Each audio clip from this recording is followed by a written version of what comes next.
If they had to eat food, they had to learn to eat and enjoy rotting meat, otherwise they would be dead probably in those days.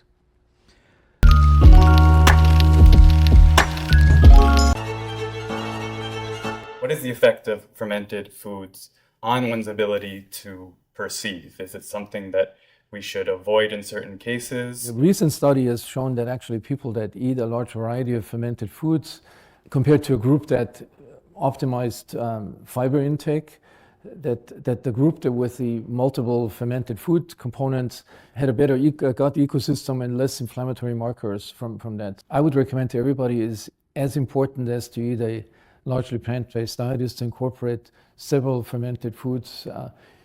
See, any animal-based fermentation, when I say animal-based fermentation, there are cultures where meat is fermented, literally rotting is considered gourmet. There are parts of the world where it is eaten like that. This is the worst way to eat it, but in those cultures it's become gourmet because these were cultures which were in extreme cold or removed from the rest of the world for large parts of the year. If they had to eat food, they had to learn to eat and enjoy rotting meat, otherwise they would be dead probably in those days. Similarly, I know this is a dangerous terrain to walk into in Western world, cheese, which is also comes from that kind of thing. When winters came, people would have nothing to eat to keep their calories going, the only way was cheese. These are all the most terrible things to eat, if you ask me, if you are thinking of perception. When we look at perception, the way to look at it is, whatever makes your body heavy and opaque in your experience, makes you feel the body is lumbering to digest that, that's not good for your perception, because body is made like this. If any one activity takes too much energy and effort, the other activities will recede. It's as simple as that. Suppose you're using your phone playing too many videos, when you want to make the call, there's no power, the battery's out, it's just like that. You're using it too much on one level, another level goes down. So to keep the digestive process being a survival process, to keep it at where it should be, nothing more, nothing less, is important. Some fermentation will multiply the gut biome in many ways. So, when it comes to fermented food, it should be under your control. For example, in southern India, one fermented substance which is consumed daily in breakfast is idli, dosa. If you go north of Bangalore, we will not touch it, at least I will not. Because one thing, the idli feels like a golf ball in the south, idli feels like a flower.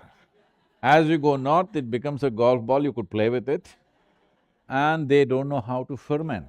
They have over-fermented it all the time. So in south, it's becoming difficult there also, otherwise every woman at home would know, she'll just always with little finger, they touch it like this. No, this can't be used. They would simply know. Or if you are not very sensitive, if you smell it, if it's gone beyond a certain point, you will know it's fermented beyond a point where you should not eat. So this kind of fermented thing, we always go and offer to our flowering plants, because they flower better when they get this fermented dough. But once we see that it's fermented beyond that, we don't eat. The next thing is the curd, or what you call as yogurt.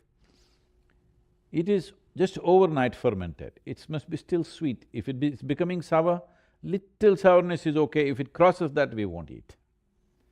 Because if you ferment it beyond a certain point, then it creates a biome of its own, not support your biome.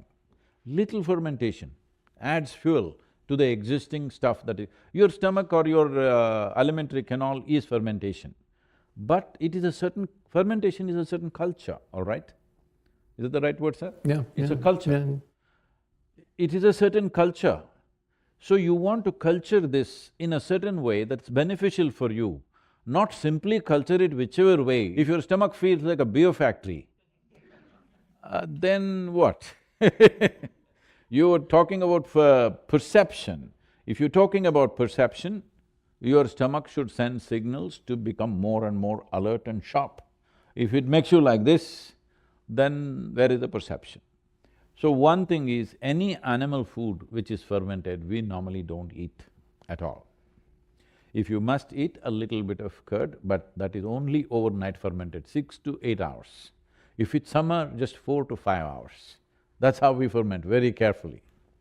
If people want to have a meal at 1 o'clock in summer in the afternoon, they will ferment it at morning 8 o'clock, 9 o'clock, because the temperatures are hot. If it's cooler seasons, they'll ferment it just before going to bed in the night, next day it'll be ready. And this fermented thing, how you treat it. These days all this is gone, people around my table, I'm always trying to bring some sense to that. In our homes, if there is a curd which is just caked, you can't just put a serving spoon like this. You have to gently take from one side. Always they would tell us, it's alive. You have to handle it gently. Just from one side you take it and use it because it's life, it's living. You can't just plunge it in like that and put it. See, United States America has to do a lot. I appreciate why it's become like that, because it's a matter of 200, 250 years. When they came, people came here to a wild land. They sat and ate wherever, they stood and ate wherever. Even today they're doing that, they need not do. They've achieved a certain level of education, civilization, affluence. Now you must do what's best for you. I'll tell you my experience. One day I'm driving in Washington, D.C., in the business district, not in the political part, in the business where CEOs and lawyers and others are there. I don't know what these people are. Maybe CEOs are all young people, less than 35 years of age, all young people, obviously from Ivy League kind of people. And looking at their clothes and how they are, they're very well-to-do. They're all standing outside, this is around 12:30, 12:45, lunch hour I think for them. And there is some cart, maybe it's I don't know, a hot dog or some dog part or cow part, something it is selling. All men and women, dressed very well, they're all standing there, holding food in their hands and like this, hacking at their food. I just saw this, tears came to me. What's happened to these people? They're well-to-do, at least they can sit on the ground and eat properly. No, they're hacking at food, like even a wild animal won't eat like that. This is not good. Yeah. How you eat something is as important as what you eat, because you and food are not two separate things. Your body, the food that you eat, the soil that you walk upon, the water that you drink and the air that you breathe, these are not different from you. It is the same stuff here. It's just giving us an individual experience. If you treat it with as much love as you treat your children, if you can't see it as divine, at least if you treat it with as much love as you would treat your children, it would do fantastic things to you. If you found this video helpful, consider subscribing and smashing that like button.